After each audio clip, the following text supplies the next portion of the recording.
All right, friends, welcome back to another episode of Healedish. This is going to be part 2 of Kenzie's story. So if you have not listened to part 1, you definitely want to go back and listen to that, or else you will be very confused. But this is a very special episode for me. Kenzie has been my best friend since I was 14, and we have seen each other through every stage of life, and I am just so thankful to have her here and just to share her with you guys, because I know that you guys are going to love her just as much as I do. So with all of that being said, let's jump into part 2. Well, do you want to tell us about your IHOP experience? Because it was one for the books. Yeah, there's so much to this story, but the basic rundown of it is I was really drinking the Kool-Aid. There really wasn't any part that I was second guessing until I found out that I was pregnant with my first daughter. And what is IHOP, real quick? Oh, sure. If people don't know. Yeah, absolutely. So IHOP is the International House of Prayer. It's an organization that was based on the idea that if we pray 24/7, 365, prayer and worship, that it would usher in the return of Jesus to earth. So it would bring about his return. So they would have people in there, worship leaders and people who were praying right on the stage, and it would just be spontaneous worship. So they weren't singing necessarily like actual worship songs that had been written that anyone knew, but it was just spontaneous, Holy Spirit-led worship, okay? And this went on all day. So the program that I joined, we were put in rotations of class where we would go and learn how to be good Christians, and then also be part of this prayer room. I became pregnant with my daughter almost immediately. In the first, we were only there for 6 months. I became pregnant with her like right away. And it was because you thought God wanted you to, right? Yeah, I did. I was not thinking that I was going to have a baby right away at all. But yeah, I did. I felt, I don't think I felt even like consciously the pressure of the people around me. I know a lot of people feel that. It just felt like it was almost like a manifesting experience. Like I just felt like it was the Holy Spirit talking to me, and like it was my time to have a kid. Which looking back on it is kind of interesting because I don't know how long it would have taken me to wake up and leave this organization if it wasn't for that. So I became pregnant with her, and immediately I started to have these questions of, so I'm supposed to go to the Middle East where we were going to be assigned to go to these places in the 1040 window. So if you don't know what that is, it's like the places on the earth that have not been yet reached with the gospel. Okay. So we would train for 6 months and then go for months at a time to go to these places. So the place that I was going was Antakya, which is the city bordering Syria and Turkey. And it was very war-torn and dangerous, and a lot of these places were that people were going. And I didn't think anything of it at first because I was ready to die. You know, I was like a warrior for God. I was ready to be a martyr. Like, I was ready to, have my name go down in history, which is so...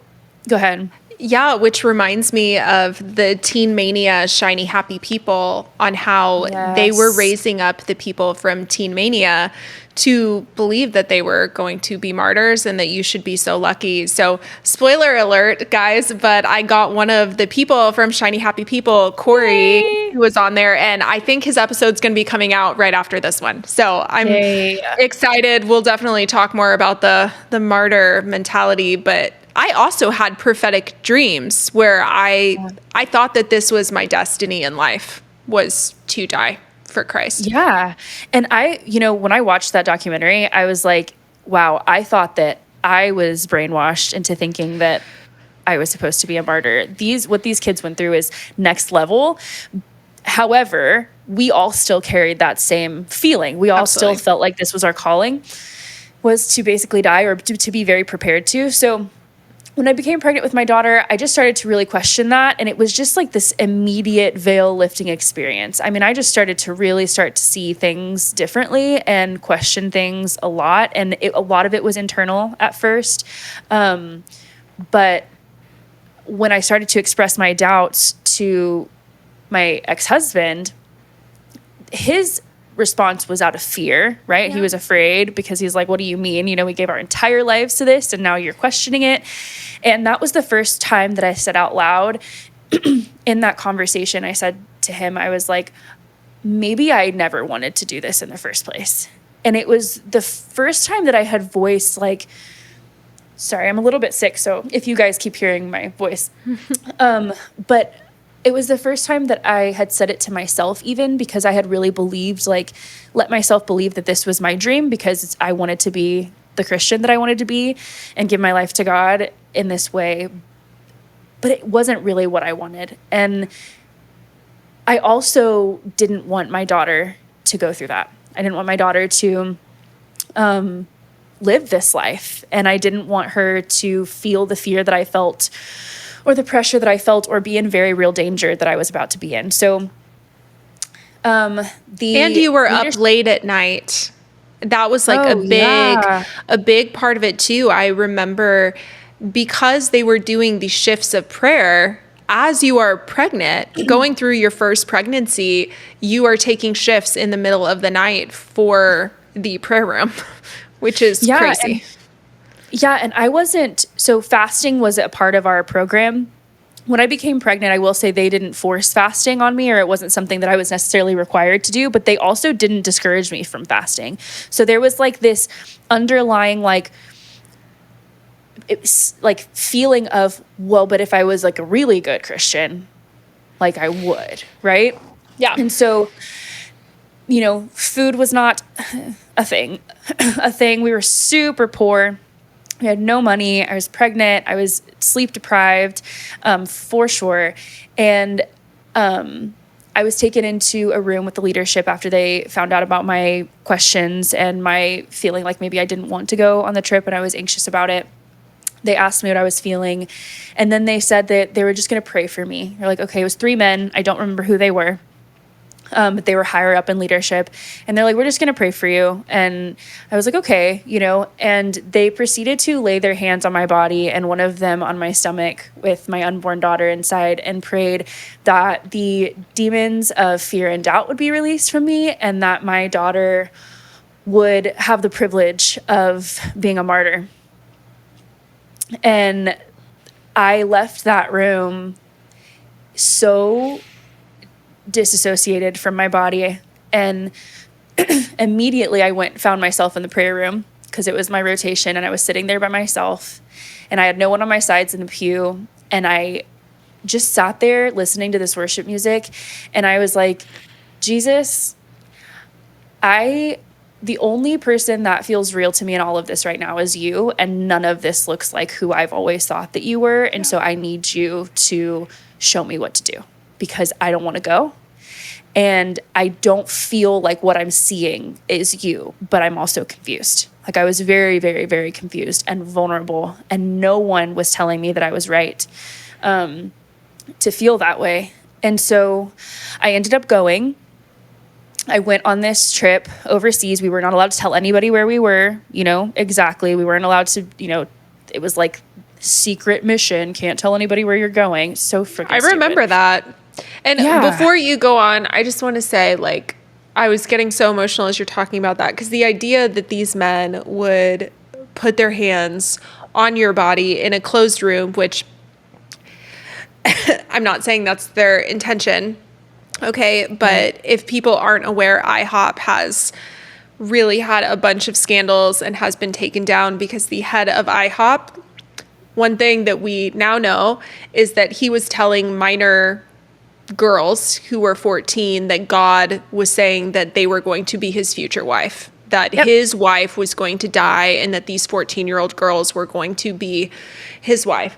There's just so much inappropriate behavior that has gone on at IHOP and so many cover-ups. And just the idea that you are in a room alone with these 3 men, they are putting their hands on your pregnant belly and they are hoping that your daughter, your unborn child, gets the joy of dying on the mission field is so twisted and unfortunately unsurprising because that's so on course with IHOP, you know, and a lot of these circles, you should be so lucky for your daughter to be murdered overseas.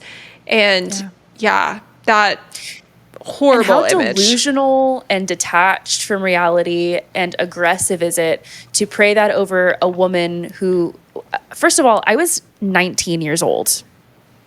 Okay, Baby. so I'm a child. Yeah. And so to pray that over a girl who the sole reason she's not wanting to do it in the first place is because she doesn't feel it's safe for her child. Yeah. And then the prayer is that, well, our hope is that your worst fear comes true. Yeah. We actually hope that you will die. Yeah. And not only do we overseas. hope that, but we're calling on God to make sure that that happens for you. So horrible. Yeah. So I you're ended on your going. secret mission. I'm on my secret mission to the Middle East. And these are moments where my deconstruction and my faith kind of meet, and I'm still unsure of what I believe because it just felt like I was saved by something to some extent. So I'll tell the story about how we would go around in the city and we would pray for, people and meet people and try to preach the gospel. So we were in this apartment and with a family there, and the head of our organization group that was in the city that we were in was preaching the gospel, and we're all just there having tea. And I was sitting next to this elderly man, and he ended up, I guess, speaking English because at one point in the gospel presentation, he leaned over to me and he said to me, "You know nothing about the God that you serve." And it was such a surreal, beautiful moment to me because only, maybe a month or two prior, I'm sitting in the prayer room talking to Jesus saying, I'm confused and I feel like this God that is presented here doesn't feel like what I feel you are. And then this man was saying this to me and it didn't register as an attack on my faith. It felt like he was giving me the answer to the prayer that I prayed, which was like, you are right. This is not it. Like this, what is happening here is not right. And so I left there that day, changed a little bit. And, we had other experiences too, as again, Antioch was on the border of Syria, which was war torn. So we were planting a house of prayer in that city. And one time during worship, planes flew over and we're going to bomb Syria, and people were running through the streets in Antioch, and we were hiding under this table. And it just felt like that nightmare was going to come true. It just felt very close to reality that our lives might end. Thank God nothing did happen to this group, while they were there. No, everyone survived. Nothing happened to them. But that night or a couple nights later, I ended up going to sleep and having this dream. And in the dream, I'm swimming out in the middle of the ocean, and to my right, it was my dad, and to the left, it was my ex-husband, my husband at the time. And I looked out into the middle of the ocean, and there were these 3 tornado twisters, and they moved together to form this massive vortex. And I started to just wade in the water as I watched it. And my dad started screaming at me to swim back to shore. And he was like, go back, go back. And I looked at my husband at the time in the dream, and I yelled to him, and I was trying to yell for him to come back to shore, to swim back. And it's like he couldn't hear me, and he was smiling and looking at this huge tornado and swimming toward it. And I had to make the choice if I was going to go toward it with him or turn around. And so I turned around, and in the dream, I made it to shore, and then I woke up, and I knew in that moment I had to save myself and my daughter. I was like, you got to get out of here. So I contacted someone from the States who ended up being a doctor and, or who was a doctor. And I was able to get them to say that this spot on my skin that I'd had my whole life potentially could be cancerous. And because I was pregnant, that I needed to come back immediately to the States to get a biopsy on that. And it was just this entire plan that just came to me. And I literally just thought about it. I was like, okay, this is what we're going to do. We have to say that I have to come back. And he was like, all right, I'll back it. So I lied. I lied to my husband at the time. I lied to everyone there. And I said that I was having a cancer scare. And we got on the first flight back to America, and I got a biopsy.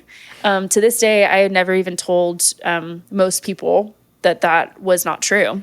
Yeah, I think and you found out recently. I thought that was true up until a couple years ago. I mean, I do remember getting that phone call and being told Kenzie's doctor said that there's a mole that might be cancer. Please pray.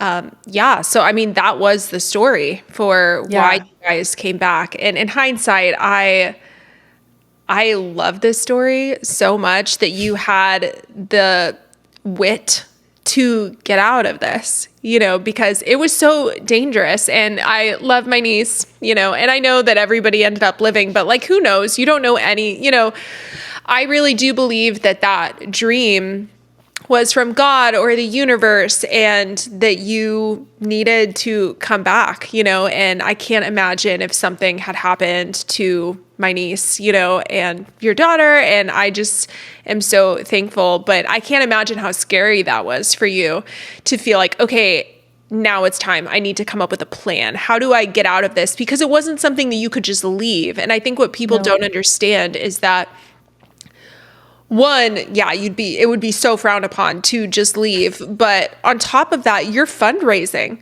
You've been fundraising for months. Like the way that mission trips work, because I did it for Global Expeditions Teen Mania as well, is you send out letters to pretty much everyone you know, and you say, support what God is doing. And to leave early, that's not going to go super smoothly. Yeah, and with my experience just saying I didn't want to go in the first place, going as badly and traumatically as it did, I didn't even know where to begin with saying I have to go.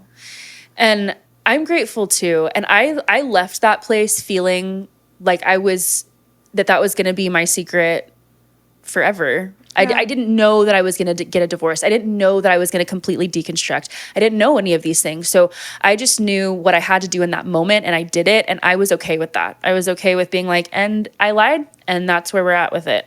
Yeah. But it got me out of that place. And, there's so much more. I ended up joining, after IHOP. After this experience, we never went back. We never went back to IHOP. My dad got sick with kidney failure, and we weren't completely done with ministry, though. I wasn't at the point of complete deconstruction. I just thought that what was happening there was wrong. And I didn't even, use the word cult yet for that. That took a lot of time for me to settle on that as my experience. So I joined another organization called One Voice Student Missions, where we moved to California. I'm not going to go super into it because it doesn't feel super necessary, but it was more of the same when I thought it would be different. And it was more just like a sister organization. They were very connected, and I felt so duped. You probably remember us having a conversation. Maybe you don't, but I do, where my daughter was born and I was walking through the neighborhood and I was talking to you on the phone about the oppression and how I was so disappointed, because I was just like, honestly, it was worse in some ways. The overt purity culture, manipulation, and shaming and oppression of women was so severe. I do remember you calling me. Like, when I think of that organization, I just remember hearing about the sexism that was so strong, of like, yeah, you're definitely worth less than your husband. Absolutely. There. 100%. Yes. Mm-hmm. And it was an organization that worked specifically with an inner city high school students, and we were mentoring them. And so there was even more of that, I think, because they were trying to really instill in the young people, like, correct how to be the right kind of godly person. And I think that's where a lot of the purity culture and shame came from, was because of the demographic of people they were trying to reach with that. And so, they were trying to get their lives in shape. It's like from teen moms and like drug addict kids, you know what I mean? So it was just really bad. But it was in that organization that we ended up losing all of our funding out of the blue. Like, we were there in California. We took one trip to Thailand where we did a missions trip. We came back, and then literally, I could be wrong about the timeline, but it feels like within a matter of weeks, we were getting emails like, we can't support you anymore. We can't support you anymore. And it wasn't like, we don't like the organization you're a part of, it was like, we're having financial issues. We're so sorry. And people were just dropping off, and we didn't have any funding. We were forced to come home. And by this point, I was pregnant with my second daughter. And we were eating, Julie, like tortillas and cheese. Like that's it. Like I was pregnant and I had a 4-month-old and we had no money for food. So we had to come back. We lived in your parents' house. And when we moved back and I was in the middle of raising a toddler and being pregnant, I just took this hiatus from really thinking about it for about a whole year. And I think that over that time, we just kind of came to this place of being like, missions and ministry is just not right for us. Like almost like we did kind of take it as a sign, or I took it as a sign that our funding fell through for a purpose. And we had tried it with IHOP and we tried it with this place, and my life is not meant to be this. And it was kind of just another chance at a different life. So yeah, that was the ending of ministry. And we genuinely went, like, I just went straight into being a stay-at-home mom and back to work. And we eventually got an apartment and moved our children there. And to be honest, I think that there was so much, and I had postpartum depression. So with my first daughter, I got severe postpartum depression that I had no idea how to work through or ask for help for, because I grew up in the religious system that I did, where Jesus is the answer to all. And if you're struggling, that's your problem and you need to pray more. And so I just was drowning. I was drowning, and I developed a really severe panic disorder, an anxiety disorder. My depression got really bad. And that's when I think the trauma started to kind of come up for me, and I kind of cracked open in that way. And as I started to feel these really strong emotions and the resentment that went along with feeling the lack of support, because the only people I had in my life that like were people that I thought would say the same things to me. So I didn't even know how to reach out, because I was like, I don't know how to explain what I'm going through. So I was just freaking out. Like I was just losing it all the time. So yeah, the trauma really came up for me, and it put a pretty big wedge in my life. And it was around that point for many reasons, I would say, that my ex-husband and I decided that it was better if we weren't married. And there were a lot of things. I mean, we had been together since I was 14 years old, 15 years old. And some people can go through all of that and deconstruct their faith and experience all the things that they experienced together and make it out on the other side. And it changed me so fundamentally as a human being. And it also revealed to me a lot of things that I had never let myself feel before, because I didn't even know who I was, to be completely honest. I wouldn't even let myself be who I was in a lot of ways, that there was no like coming back from the level of change that being in those organizations, leaving those organizations, and then kind of starting to process the trauma, like how that changed me. There was really no coming back from it. And so my marriage went with that. Yeah. And I would say, I'm going to cry, but that was like truly one of the hardest times of my life when I found out that you guys were getting divorced, because I think there was like a lull in us talking. We didn't talk for, it really wasn't even that long. It felt long. I remember when I got the news, I fell to the floor and was sobbing to Ted, which, Ted, but I was sobbing. And the more we didn't talk for about like a month, I just remembered I would cry and sob, and like, it's actually because I thought I wasn't going to be able to keep you, I thought I wasn't going to be able to keep our friendship. not because I didn't want to, but I was just wondering, like, how is this actually going to work? And, you know, I will say that pain that I felt of feeling like I was going to lose our friendship, that was more painful than my divorce with Ted. Like, I look back on that and think I was way more upset at the idea of losing our friendship than getting divorced to Ted. You know, I got over that so quickly, but,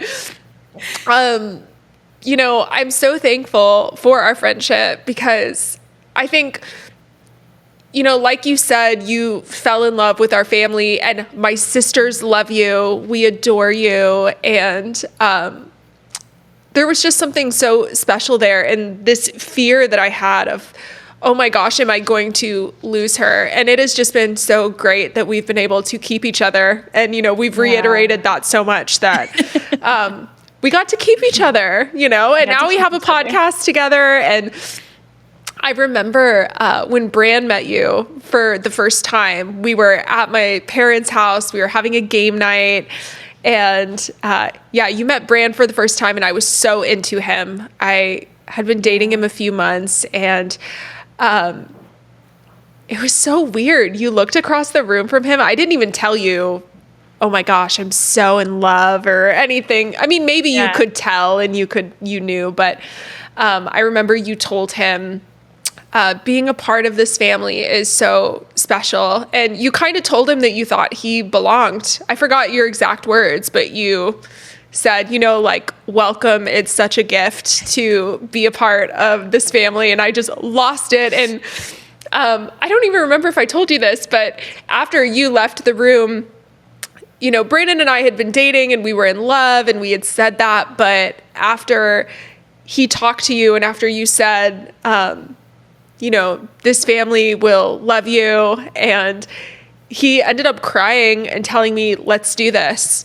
Let's be together and let's get married. Did I tell you that? You know, and No. It really affected him because, and it wasn't like a, let's do this now. Cause I think actually now that I look back on it, I think we'd been together for 5 or 6 months at that point. And it wasn't like, let's get married now, but he was like, this is going to happen. Like, we are going to get married. We are going to be together. And that is the moment that he fully jumped into our relationship, was after he met you. That's so cool. Because I think he felt so welcomed, you know, that it meant a lot to him. So I'm just so thankful for our relationship. That's my tangent. I am too. Yeah. I am too, because, you know, you never would have lost me. I was more in the place of being like, I hope I get to keep them, right? Yeah. I hope that I do. And I obviously understand if I don't at that point. But it was just this feeling of, we've been every single part of each other's lives almost, you know? And so the joy of being able to make that work, I'm just so grateful. It's been so amazing to be able to keep you. And I've had so much loss in this part of my life. Like, leaving, what people don't talk about all of the time about deconstruction, but are starting to more now talk about, is you don't just always lose your faith or your church or the people that you are in community with in that organization. A lot of times you lose family. A lot of times you lose people that are very close to you. And you have been a constant for me in every phase of my life. When I was 14 years old and you were dyeing my hair bleach blonde in your bathroom. I gotta post a picture of that. Yes, you do. To going through cults together, and to getting a divorce from your brother. And then the biggest change that I've ever, I think, gone through, and you have been one of the people who have supported me. So after my deconstruction, started to come to terms with the fact that I am a queer. And that is something that kind of like you, Juby, how we talked about it on our podcast the other day, where it's like, what is sexuality? Like, what is it? Yeah. Right. I had always had feelings. I mean, the first, love of my life was this little girl when I was 10 years old. I was absolutely in love with her. And I had crushes in high school and all of like middle school and all these things that I was like, I have feelings, for girls, but I was so entrenched in religion that was just something that I wouldn't even give it the time of day. It's like, oh, temptation, oh, this, oh, that. Like I wouldn't even let myself go there. And when I started to kind of let go of that theology and that legalism and the lies, I started to let those feelings come up, and it completely changed me. And I realized very quickly that it was a part of my identity. It wasn't something that was a big jump for me. It was something that was very, very natural. And so I don't even, do you know, like, did I come out to you? I honestly don't even remember. I'm sure at some point you must have, but it didn't feel huge to me. As far as, right? Not to say it's not a big deal of self-realization, but I mean, it didn't change anything for me at all, obviously, which I think, because I think both of us had just been deconstructing for so long. So much of my final arguments with Ted was around how I thought it was fine to be gay. And he was like, I'm losing you to the world. And I voted Democrat. And he, was super abusive after we canceled each other's votes out. So I think, at that point, I don't really remember. But I do know that you dated a couple people. And we definitely talked about those experiences. Yeah, I don't, that's why I was like, wait, I don't have like a memory of being like, and this is what's going on. But it never felt weird or wrong. I think the only conversations that maybe we have had together as I've worked through my internalized homophobia, as I've been living in the world as a queer person, is like the validity and the okayness and am I okay? And sometimes I think we have had a conversation where I asked you, like, when you look at gay people, like, do you see it the same way as like a straight relationship? Because that was a big thing. And I think a lot of people deal with that, is not feeling valid to the world. And so then when I'll just say when I started to date women or trans people, I started to think like, do I feel like I'm valid? Do I feel like this relationship holds up the same way? And it made me feel a little bit unsafe a little bit in my relationships, feeling like I don't feel like they're as valid and having to really wrestle with that. So I've come a long way in that. I don't feel that way anymore, but it took me a while to feel that way. And it also took me a very safe, wonderful relationship to not feel that way, because as I am currently engaged to a trans man. To the best person. Yeah. And he's really amazing. And our relationship has been very healing in a lot of ways. And what it has taught me is that it's like every other normal relationship. And I think that that's what I want the world to know about gay people. Like all of the people that we've grown up with in our lives who believe this specific way about queer people and the sin that they believe that it is to be queer. Even if we weren't to get into why people believe that it's a sin, or the fact that I don't think that it is anymore, even though I grew up my whole life believing that it was.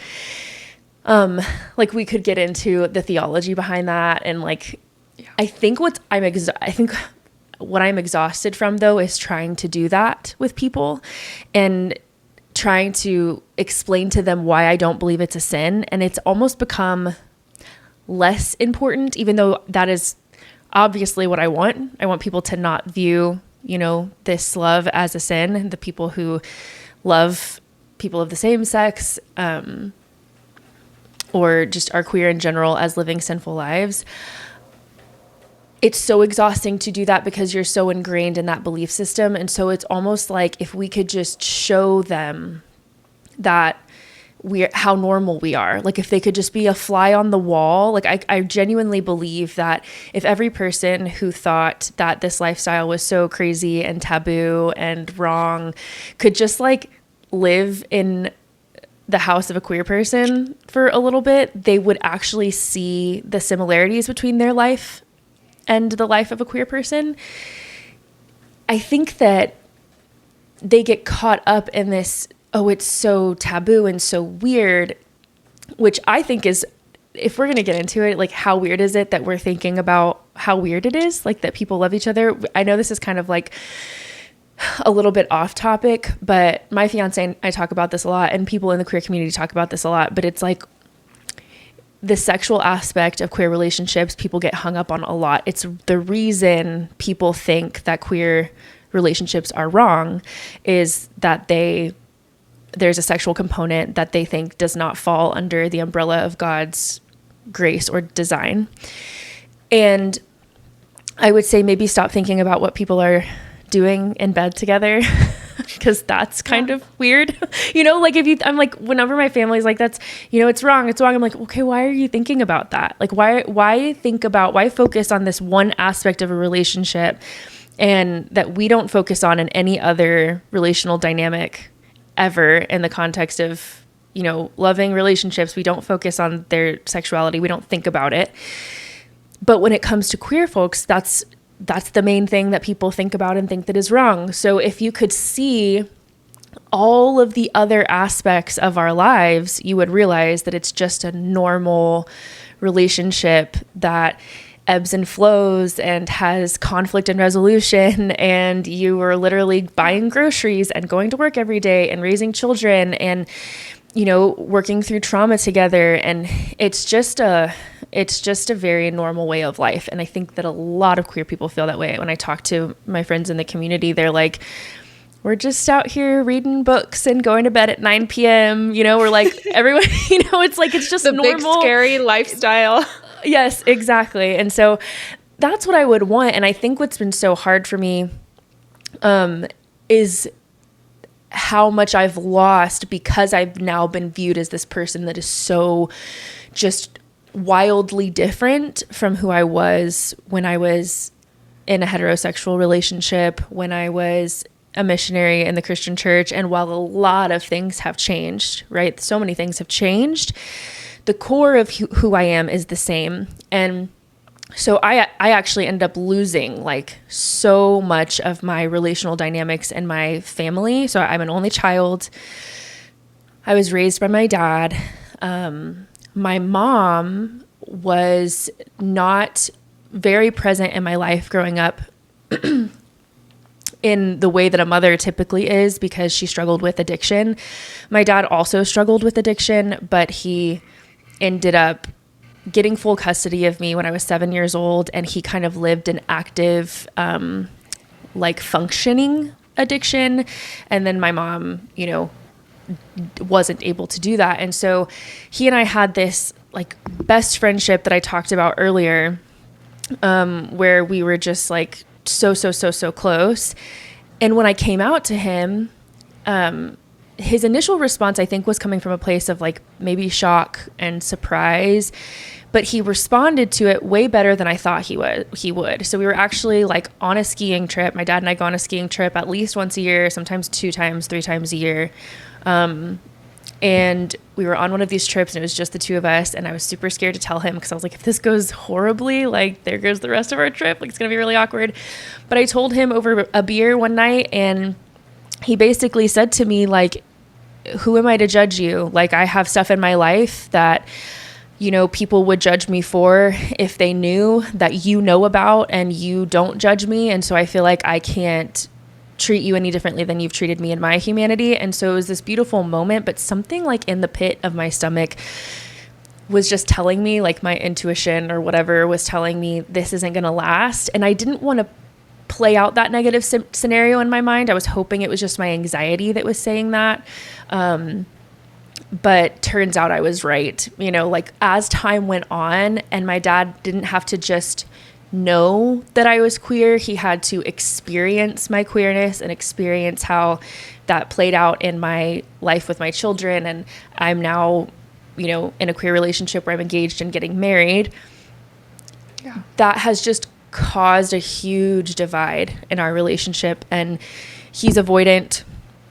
He has an avoidant attachment. And it's so weird to watch because I've seen him as I grew up, all of his close relationships, like with his parents or his siblings or anyone close, even his close friends, he's one of those people where if the conflict is too strong or he feels too strongly about it, instead of taking the amount of time he needs to like really work through that so that he can repair, he'll just walk away.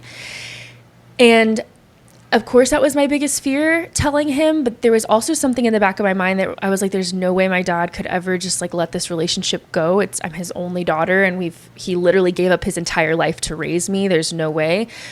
But unfortunately, over the last 5 years, our relationship is so different and the dynamic is so strained that it truly feels like we don't have one at all. I mean, we see each other. We still like try to go on these skiing trips and like we'll spend a couple of days together a year and we'll see each other for birthdays, but we can hardly see each other without like, if he and I go out together, just the two of us for a dinner or anything like that, there is going to be some sort of argument and it turns into something that's actually like really traumatizing. Yeah. And so then we kind of try to like move past it, and there just is never a place where we can come to where I really feel like the wound is healing. It just feels like we try to have these conversations and it never really goes anywhere. And so that's been a huge loss in my life. And I feel like part of my anxiety around it is that when I think about my dad, I just feel like he looks at me as like this really broken, lost human being. And I feel like I anger him, and also that I gross him out. Like I feel like I'm gross to my dad, and that's so hard, Kenzie. Yeah, I know. I want to say to him, like, this is the daughter that you raised. Like, you raised a feminist. Like, you raised a queer woman. Like, you raised someone who thinks that all people should have rights. Like, I know you didn't know that you raised this, but you did, and I'm proud of it. You raised someone who's I am not neurotypical. I have things that are different about me. I'm very emotional and very empathetic. I feel the world very differently, and he's very shut off to that side of himself. He has those things in him. I've witnessed them throughout the 32 years of my life, but he shuts those things off to himself, shuts himself off to those things. And so, yeah, I just don't think he can relate to me.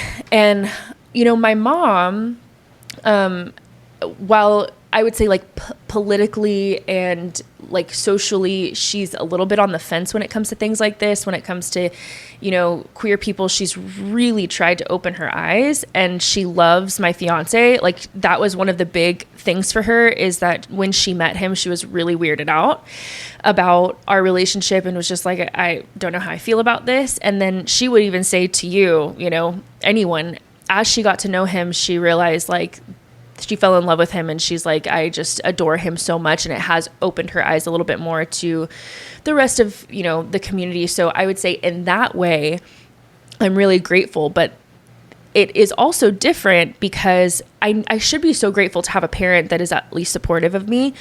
But I would say that it's such a great loss because my relationship with my dad was my foundational parental relationship, where all of my personality was formed as I was being raised by him, like my belief around the world, like how I relate to people, was all formed from this relationship dynamic. He is like my primary parent figure in my life, that it doesn't feel like that parental wound can be healed, because I feel like it would need to happen with him in order for it to feel that way, if that makes any sense.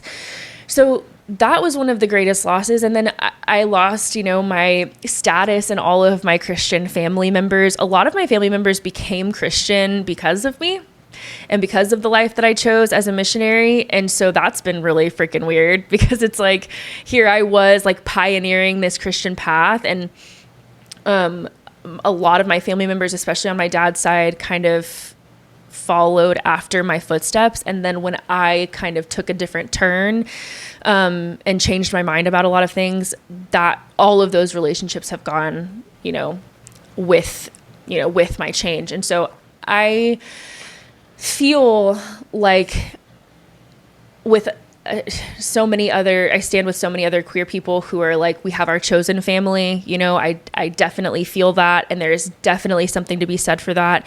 And I'm also still in the part of the grief of the loss of my flesh and blood. And it's not that I'm not completely connected. I mean, I have a grandfather who is 100% not okay with this lifestyle. It's my dad's, this lifestyle, quote unquote, if you're listening.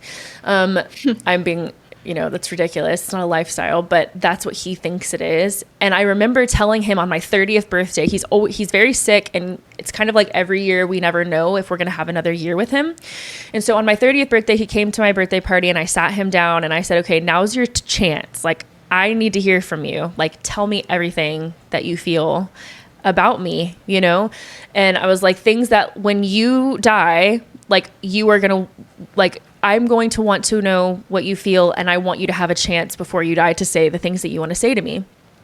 And it wasn't that profound. He just said to me, I just don't understand why you and Luca can't just be friends. Like, oh my gosh, that's crazy. Yeah. He's like, he's such a nice guy. Like, I love him. And he honors the pronouns, even though to my face in our family, outside of that, he doesn't. But he honors, which is such a common thing. That is something yes. that we were connected to in the past. Mm-hmm. They would do that. They would honor it to your face, but then behind closed doors, there's different talks going on. Yeah. Yeah. And they're not always, I mean, they can be brutal as well. Like, those talks are sometimes really, really harsh and really ugly. And so, yeah, he said that to me, and I just laughed. I had invited that conversation to happen, but I was like, well, Papa, because I'm in love with him, and it's not a friendship, so you can't be friends with someone that you don't have that type of relationship with. It just like kind of goes right over his head. He's like, I just don't get it. Like, I just don't get it. And so after that, there was a couple times that I post a lot on social media, obviously, about this topic, and my family's conversations behind my back kind of got back to me. And so eventually I had to set a boundary with everyone. Like, I sent out a message to my whole family in our family group chat where like all the birthday invitations go through.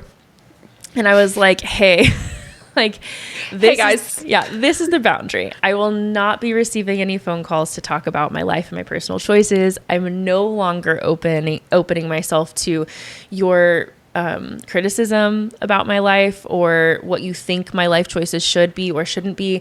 This is my life. And so if you want a relationship with me, this is what it is. And if you call me and that is the topic of the conversation, I'm very, very kindly going to say, we cannot have this conversation, and hang up. And then I said, it's getting so abusive at this point that I don't think you guys realize that that's what it is, but that is what it's become. It's harassment.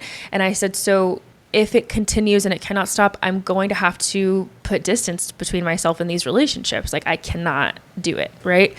Yeah. So it's been okay since then, in the sense that they're honoring that. And I'm grateful that, my partner, Luca, who receives a lot of pushback from, my family members in this way, is so, he loves them just the same as I do, and is wanting to keep the connection to that relationship as best as we can. But it's just very, very hard. It's very hard to go from this person who is so valued to someone who's seen as broken. I mean, I even had a cousin look at me one time when I eventually and first came out to her, and she was like, why didn't you tell me? And I was like, well, I was scared. And I was scared of how you would feel and how it would change things. And she was like, Makenzie, are you serious? Like, look at our family. Like, we have drug addicts and people who are in prison and all of these people, and we love them. Like, what makes you think that I wasn't going to love you? And I was like, well, thanks. But also, you just compared me to all of our drug addict, drug addiction, pedophile prison inmate family members. Like that's not that's what I was afraid of. You know, I was afraid of being viewed as this like very broken person, and that's not how I feel. You get put in the bucket. With everyone else who's sinning. Yeah, everyone else who's quote unquote sinning. And so I don't know. I would say that I'm in the midst of grief. I found so much comfort within myself. I've come a long way in terms of my own internalized homophobia, because that was like the first hurdle for me, is coming to terms with my own sexuality, with how I wanted to, you know, go about that. And even in my partnership with my fiance, I mean, we have dealt with a lot of internalized homophobia in our own relationship. And I feel like I've made a ton of headway with that healing. And I feel I'm in a really good place with that. But I'm not in a good place with my family dynamic and healing from that. I find myself constantly wondering if I should try harder for them, if I am being too harsh. And in terms of like cutting contact with some family members that, you know, I would say are more hostile. Yeah, because you have dealt with some hostile. I mean, I remember there were some texts that were very, very harsh about your soul. So I think that those are valid boundaries to put up. Oh yeah. Yeah. So yes, definitely. I mean, I have these family members that I have been talking about, who are more like, we don't like it, but we're not necessarily judging your eternity and your salvation. And then I have other family members who are like, we don't like it, and we are judging your eternity and your salvation, and have said point blank period to me, like, you are going to go to hell, and take your kids with you, you know, if this is how you live your life. So, and you know, I just think it almost like veers into bullying behavior at some points, or it had in the past with those conversations, because it wasn't even like a constructive conversation, or a conversation where they were able to say how they felt and I was able to say how I felt. It was more but anger based and kind of ragey and scolding. And so, yeah, I've had to put a lot of boundaries up, but you know, and then I get text messages on my birthday like, oh, we love you and we miss you so much. And so it's this feeling of being like, I feel gaslit, even though that's not, I don't even have communication with them, but just even those text messages make me feel like, well, you're the problem, so we're here whenever you want to come back, you know, to the family. And then I have to remind myself of all of the pain that they've caused, and that's very real. So yeah, I have not been able to get to a place where I could say that I am healing even from the grief of my family. I feel like I'm just really kind of in the middle of it, and it's been like this for years. So that's a really hard thing about being gay. And I think also the fact that we live in a country where we are also, you know, hated. I mean, not everyone hates us. I realize we have tons of support. The community has tons of support. But also, you know, systemically, we're not supported. And so I think that also gives me a level of anger and like rage that I have to process and deal with. And when my own family reflects back to me those values that oppress me and my community and my family systemically, that is really hard for me to deal with and heal from. So I would say that's where I'm at with my family right now, for sure. Yeah, that's so hard. Yeah, but in terms of being free in myself and feeling like I made the right choice for myself and feeling really grateful for my life, and like I have the family unit that I always wanted, and that feels really safe and good to me, even though there's challenges that come with that, because I got here through divorce, and my children, you know, are not the biological children of my life partner, the person I'm choosing as my life partner, and that comes with its own challenges that are very real.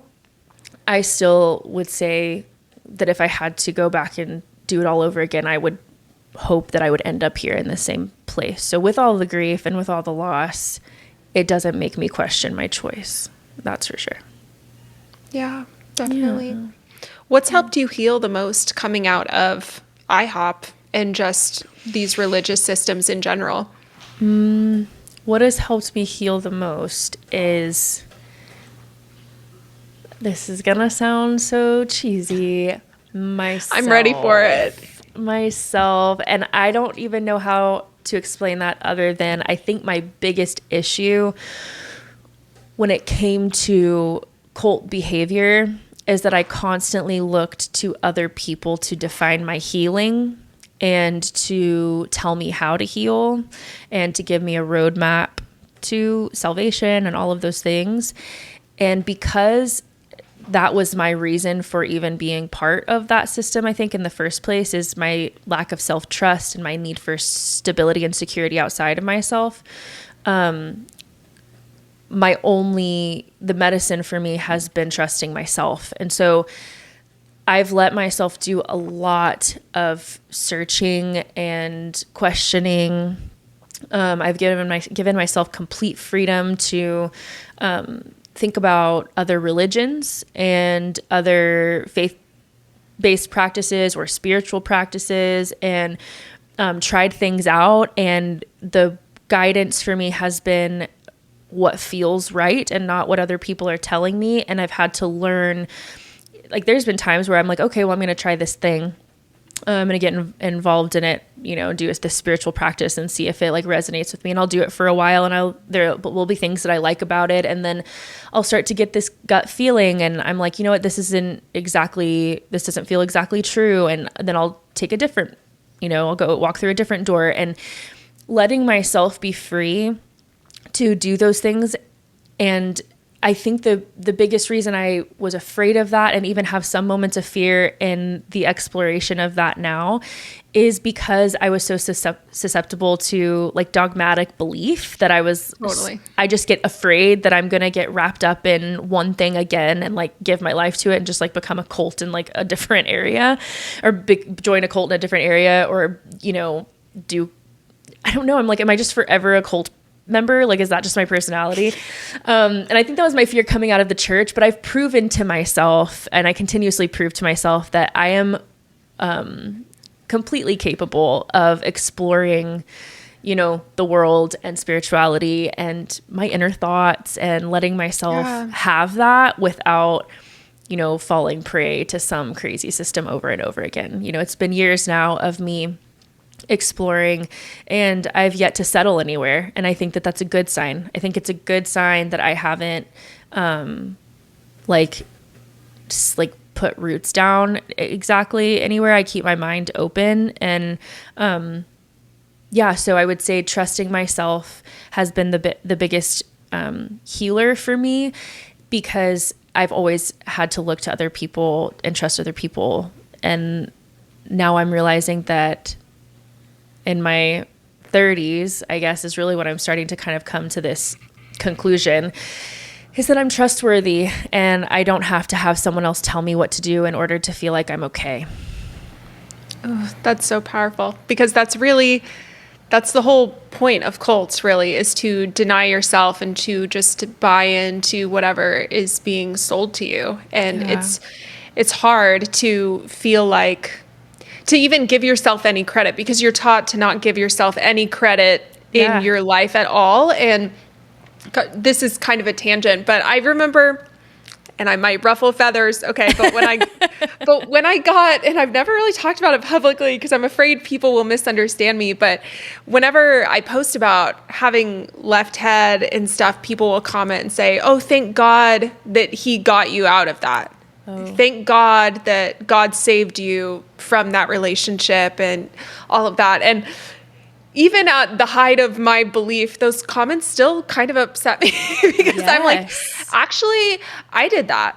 Yep. Like, I left, and I prayed for years, and it was me who finally decided, okay, no, I'm going to leave. And I think learning to trust yourself and to give yourself a little bit of props of how far you've come, that's not horrible and unhealthy, but we're taught that anything positive about ourselves we should deny it because we are lowly and bad and inherently evil.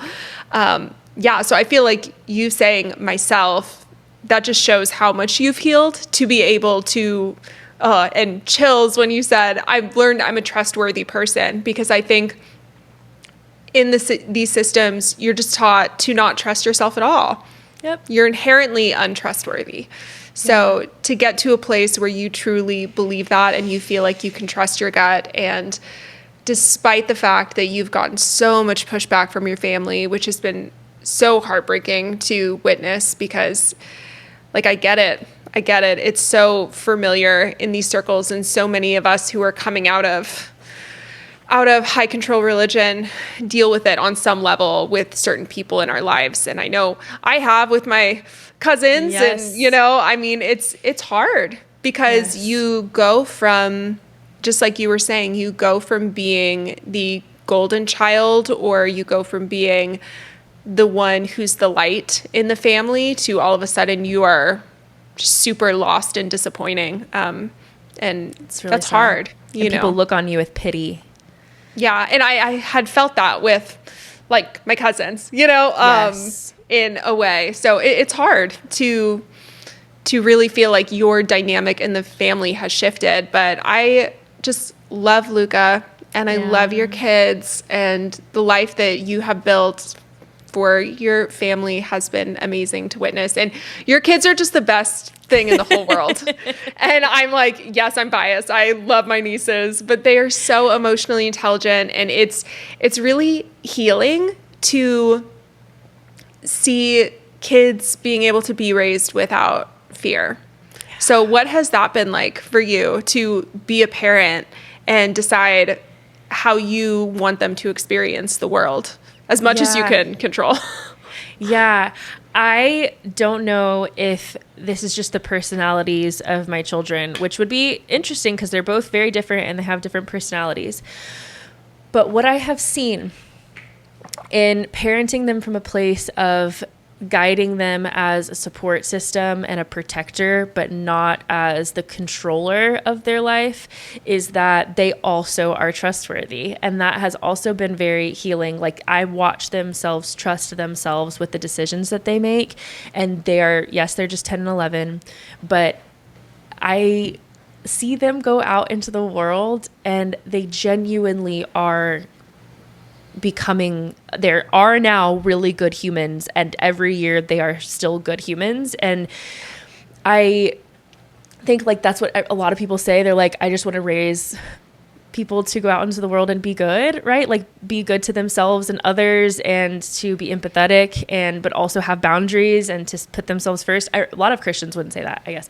But I think that it is important that my daughters put themselves first above everything else. I think that they should come first, and I don't believe in selfishness when it comes to like protecting your life and your choices. Obviously there are nuances to that, like in relationship dynamics, but in general, I'm like, you come first, you start with you end with you, like you have you, and your job is to think about you first and everyone else second. And I was never taught to feel that way. And I think that's a lot of the reason that I gave my entire life to other things, other people, what other people's wants and desires, what people thought I should do. And watching, like, I have instilled that in my children, and they still deal with their own stuff. I mean, they have like their natural people pleasing tendencies, like even despite what I've taught them, but they know at 10 and 11 to set boundaries. They know how to be empathetic and compassionate to a friend. They know how to see perspectives from, like they'll have an argument or something that's happening at school, and they'll be able to view it from the perspective of each person and like come to conflict resolution almost by themselves, just with me being like the emotional support. And I just grew up in a place of being so controlled, and not even just by my dad, but by the environment that I was in religiously as a young person. My dad kind of gave me to the church, and then they kind of controlled me in terms of child rearing or like raising someone up. I feel like I was more so raised in that sense by youth group. But my kids don't have that. It can't even wrap their brains around what it's like to have their beliefs dictated, or not to have the free will to have questions, or to have to believe something just because their parent believes it. I mean, just the other day, here's a perfect example in a really silly way. The other day, I'm riding in the car with my oldest daughter, and she asked me how I met my fiance, because I guess I had never told her. I feel like she knows it, but forgot or something. And I told her that we met on Hinge, and she was like, "What is that?" And I was like, "It's a dating app." And she's like, "What the heck is a dating app?" And so I explained to her. She didn't know what a dating app was? No, she didn't know what it was. And so I explained to her what a dating app was, and I was like, exactly what it is. And I even explained to her, she's like, "How does that work?" And I was like, "You create profiles, and then you can swipe and you match, and you go with people who are kind of, like-minded or whatever." And she's like, "Oh, okay." And she goes, "Yeah." And she's like sitting there for a second. And she goes, "I don't mean this to be like in a bad way or to be rude or offensive at all." And she was like, "But I don't think that I'll ever do that." And I was like, "Okay, cool. Why?" And I was like, "Why? What about it is like off-putting to you?" And she was like, and she's like, "Again, I don't mean to be offensive." And she was like, she's being so sweet. I know. She was like, "But it feels a little desperate to me. And I would just like to like maybe meet my future partner, just like out in the world. Like, how cool would it be to be like at a coffee shop, and then you just happen to talk to each other?" And she's like, "Or like at a concert or something." And I was like, "Yeah, that's ideal. And I think we would all want that." And she was like, "But I just don't know that I'm ever going to like want that enough to go like out of my way to do that." And we'll remind her about this when she exactly that's gets what older, Luca and I said. I was like, yeah, but well, it's because she doesn't desire that right now. Sorry, exactly. That's the tangent. Yeah. Yes, exactly. But the whole point of me sharing that story is that at 11, I would never have been able to get myself to tell that to my parents. It's such a small example of that she feels that she could say to me, "I just don't agree with that choice, but like, good for you. Like, glad that worked out for you. But like, I wouldn't make that choice for myself, I don't think." So the other day we were having lunch, and my youngest daughter was upset because she had like spilled something on her shirt that she thought was going to stain it forever. And I kept telling her, "We're going to get it out. We're going to get it out." And she was really upset. And I started to get a little bit like flustered, because I was like, "I promise you, I am going to get this out of your shirt. Like, can I eat my sandwich? And we can talk about this. I just want to eat my sandwich. And then we will like crash out about the shirt after the sandwich." And she looks at me and she goes, she put her hand on her chest and she goes, "Mama, I am allowed to be stressed out about this." And I was like, "And you are right. You are allowed to be stressed out about this, and I am allowed to let you be stressed out and eat my sandwich, and then we will talk about this in a second." And it's just these little tiny moments of my kids showing me that they are their own individual human being. And I think that's like, it is these tiny little moments over the course of raising them that I realize I couldn't ever be my own person. I had to be a reflection of my dad or a reflection of the church. I had to reflect back to them what was being taught to me. And my daughters are just very the opposite of that. They're very much sure of themselves, and they're okay with sharing how they feel and their emotions. And we talk about religion a lot. They bring it up a lot, and they're curious about certain things. But it's not something that I ever teach them without them asking me about it, which is so wild to say, because 10 years ago, that was not the case, or what I ever thought the case would be. And that's kind of, I allow them that path to really figure it out for themselves. So where do you feel like you fall after all of this time and all of the crazy experiences that you've had? Yeah. Wildly enough, I think this is going to be the first time I say it out loud publicly, but I would not consider myself a Christian anymore. And that's mainly because I think that what Christianity is portrayed to be is just not how I view the truth or even how I view Jesus. And so I have a spiritual connection to God. I absolutely believe in a higher power, and I do have this personal relationship with the idea of the man Jesus that is very like sacred to me and very real. And there are experiences that I've had that I can't necessarily deny, but also I'm at a place where I'm almost open to believing that they could be psychological as well. And so I'm kind of in this place of being really okay with that. And I have not landed. I don't have a belief system, but I can say that because of how open my mind is and how many questions I have, and combined with some very strong beliefs I have, like I do not believe in hell, and there's a lot about the theology of Christianity that I absolutely can say I don't agree with,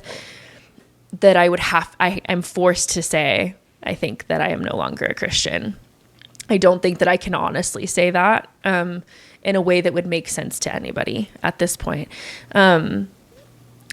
But the religion of Christianity is in some ways, and in how some churches do it. Like there are some churches that do Christianity in a way that I feel aligns way more closely to what I feel truth is. And that when I go into those spaces, because I have gone into churches like that in my deconstruction, I feel alive and I feel close to God and I feel close to people and I feel like love exists there. Like I'm open to that, but yeah, I'm not, I can't say that belief system is something that I can subscribe to any longer at this point. Yeah. And honestly, spirituality is such a spectrum because even look at Christianity, there's a million denominations. And so, well, yeah, every church thinks they have it right. Yeah. They can't all have it right, because it's all different. So I think it only makes sense that, you might resonate with some parts and some parts still feel kind of true to you and other parts do not, and it's just life. It's messy. It's not as black and white as we thought it was, because I think when we were teenagers, we were so black and white, Kent. We were very much like, it is this. I mean, like I said before, we were the ones who were making lists of companies that we were going to boycott because they were pro-life. And it was just, we were so extra, Yes. Or because they were pro-choice or yeah. So goodness. Yeah. And I could see myself, I mean, maybe one day, I will have done so much more work than I've currently done. Like I was saying, you have to heal like in parts, right? And so I've healed this, internalized homophobia part, and I'm dealing with grief of my family, and I've been able to heal from some of the trauma from religion, but there's so much else that I have to work through. And so there's a good chance that I could land somewhere very different. I mean, maybe I'll make it back to the camp of Christianity in the future. Like I have no idea, but at this point and where I'm at, that just doesn't feel true to me. Yeah. Yeah. No, that makes sense. So what are you up to nowadays, Kenzie? Do you have a podcast or something? Oh my gosh. Like maybe I do. Do you want to tell us about it? I do. Yeah. Okay. So Julie and I actually have a podcast called The Overshare Hour. And we had been talking about doing this for how long? At least a year, right? Oh my gosh, yes. And actually, we should tell everybody what it was going to be because we've never talked about this. But yeah, you can tell them. We've been talking about this for a very long time. We had, and we went back and forth and had meetings. We had entirely different podcast idea. It was called the Tardy Bird Podcast, where we were going to talk about, healing and what it's like to be in your 30s. And basically it was like kind of coming of age later in life and how that tied into, how we were stunted from our occult days and kind of coming into ourselves in our 30s, and that we were just going to have, a completely different style of podcast, which we were stoked about. And it was based on the idea of the early bird gets the worm. Yes. So get it? We were like tardy bird, and Ken's came up with the cutest logo. And I think that was the hardest part of pivoting. To let go of. It's still on my vision board. It's still on my vision board. My daughter keeps saying, she's like, you need to change that. Like, that's not it. Because, my kids know that we don't do that. We're not doing that one anymore. But, so we decided, and honestly, do you remember how we decided to really change the idea? Oh, I was so scared. I remember I was on my treadmill, and I'd been feeling like kind of uneasy just because it felt like each episode was going to take so much work and research and everything like that. And we were so far into this, guys. We had recorded 3 episodes. We were doing it in person. We had already announced it. Oh my gosh. So it's a whole thing. Whole thing. And I was on the treadmill, and I think I sent you a voice memo, and I was like, okay, it's totally fine. You can throw out this idea. You can think it's really wrong. I'm totally good. I'll do Tardy Bird forever, you know? But I was like, but I'm a little concerned about the sustainability of it. And maybe we could do something different. And I brought up a Reddit stories idea. And then you came out with what we ended up doing, which is... What did we end up deciding? Yeah, we decided on doing an advice podcast. So people write in and they ask for our advice, and then we get on here and we just freaking gab and give our advice for an hour. Best. And it's amazing. And I'm so glad it's the exact right podcast for us.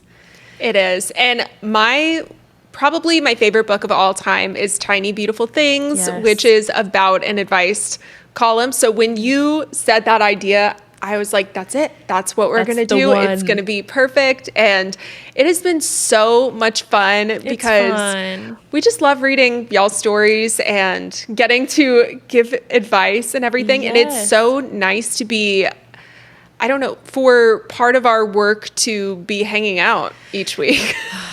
Seriously. And I say this all the time on Overshare Hour, but I'm like, we would not see each other's faces as often as we do if we didn't do this, because we're so freaking busy. And that was part of it too, with like why we decided to do the Overshare Hour over Tardy Bird, is because we were getting together in person, and it was this whole setup with like lights, camera, action. And we were like, maybe one day, but we have 9 to 5s and this is too much. So yeah, it's just awesome that we get to do it. Yeah, it's the best, and we love it so much. So one thing that we are going to do this week, surprise, is I'm going to drop an Overshare Hour episode in the Healed-ish feed. So this will come out Tuesday, and then on Wednesday it will be in the feed, and we are going to do an entire episode that is going to be around religious trauma. So I've already been asking on social media, and Ken's has, for people to submit religious trauma advice questions, and man, y'all delivered. We have a lot. So I'm sorry if we don't get to yours, but we will probably definitely use it for another episode at some point if it doesn't make it into that one. So stay tuned, but I'm so excited for you guys to listen to it. Yes, please come listen. I'm so excited too. Yeah. Well, thank you so much for coming on, Kenz. I love you so much, and I love sharing you with the world because I'm just obsessed with you. Thank you for having me. I'm so happy. We've been talking about me coming on for a while, and I'm glad we were finally able to make it work. Yeah. Well, thank you so much. I love you. And you guys can listen to our religious trauma episode tomorrow. It will be on the feed. And if you could leave a review for Healed-ish, that would be awesome. If you could go leave a review. And then I also have a Patreon for Healed-ish. We also have one for Overshare Hour. But there is one for Healed-ish where I read some of the longer and crazier comments that you guys send in. And I also did a Shiny Happy People recap, which that was insane. And spoiler alert, this is another thing, is one of the people who was in the Shiny Happy People documentary, Corey, he is going to be on next week's episode of Healed-ish. Yes. So I just recorded with him this past Sunday, and oh my gosh, my jaw was on the floor. Yeah, we're talking about the saving... What did they do where you had to go save the lost people? They had to cosplay being missionaries, and they had to wake up and exercise at 4 a.m. He told all of those stories. So I cannot wait to hear that episode. Oh, it's going to be so good. We talked for over 3 hours. So it'll be another 2-parter next week. So that's all for this week, but I will see you guys next week for another episode of Healed-ish. Awesome. Bye.